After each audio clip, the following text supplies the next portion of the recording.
Welcome to the Rim Break Rodeo. We hope this video helps. You start by validating prerequisites so the install won't fail. First, check Windows version and free disk space. Google Play on PC requires recent builds and enough storage. Once done, reboot into BIOS and enable virtualization. This allows the Android runtime to run. Next, update GPU drivers and Microsoft Store. Outdated drivers block emulation performance. Finally, sign into your Google account.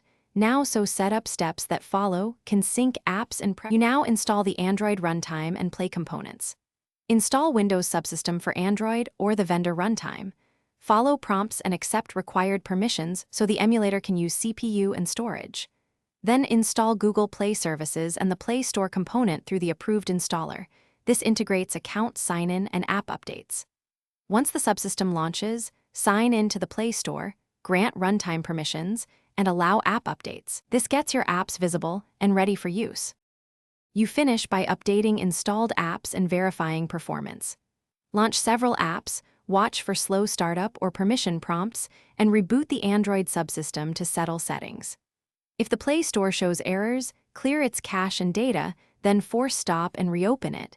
If that fails, uninstall and reinstall the subsystem component. As a key troubleshooting tip, confirm virtualization is still enabled and drivers are current. Most persistent issues trace back to BIOS settings or outdated GPU. Thanks for watching. Consider subscribing if we helped you.